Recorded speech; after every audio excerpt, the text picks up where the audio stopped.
Hi, second video here. This one is going to be focused on our breathing. So a lot of runners, when they're new, not only are you guys very excited, you want to show basically how fast you are, which is great.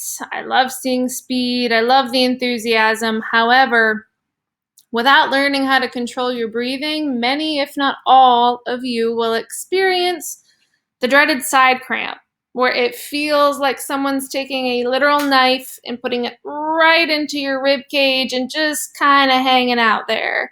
And you feel like you're going to cry, you're embarrassed, it's very painful, but that is usually one of just a few factors. And the number one is usually breathing. So we're not used to thinking about our breathing in our day-to-day activities, right? We don't think about how we breathe to walk up and down stairs or walk around the house, for example, or sitting relaxing. We don't think about our breathing.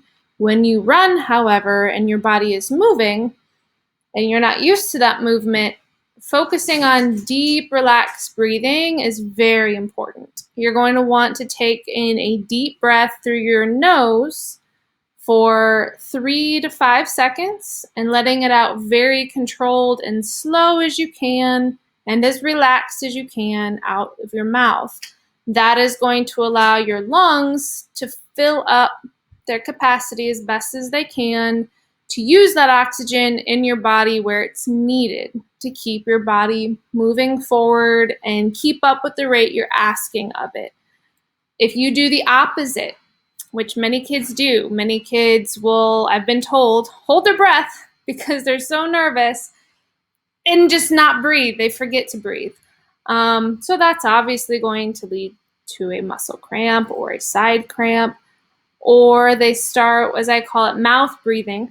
They just are kind of hyperventilating, breathing in and out very quickly, only through their mouth, which again, your body can only keep up so long with that type of breathing before your body's not able to get the oxygen where it needs to go, and it's going to stop you with that really awful side cramp.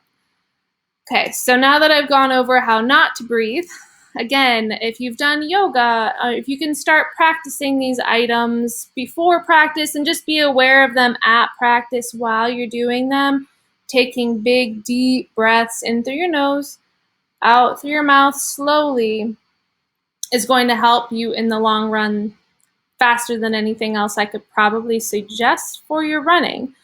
The second thing that's going to affect those side cramps that you get is your hydration level. Most of you, if not all of you, are probably not very good at hydrating right now. If I coached you last year, I hope you have an idea and have done better with your hydration.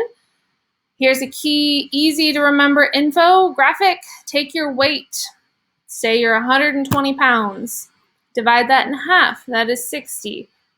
60 ounces of water is your minimum. When you are exercising, when you are sweating, you're going to need a little extra. Your fruits, your vegetables, your Gatorades, sports drinks, and water do count for those. In my opinion, water is one of the very best unless it's very hot and you're dehydrating quickly. Of course, you can use all of the other manners, but dehydration will also lead to those painful cramps, okay, because your body needs a certain level of H2O in it to keep it running properly and well. The other thing that will cause those cramps very quickly is going to be your running form.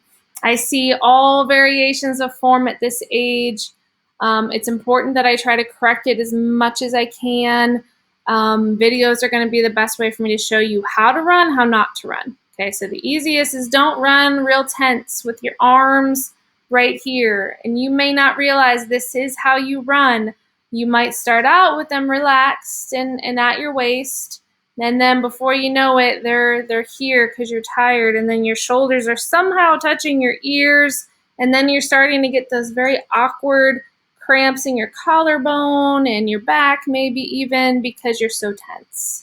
The other is the swingers. Okay, when we're crossing our arms across our whole body, we are twisting our torso, almost asking for a side cramp. Okay, you don't want to do that either. Your torso is going to twist a little because of movement, but it shouldn't be excessive and we shouldn't be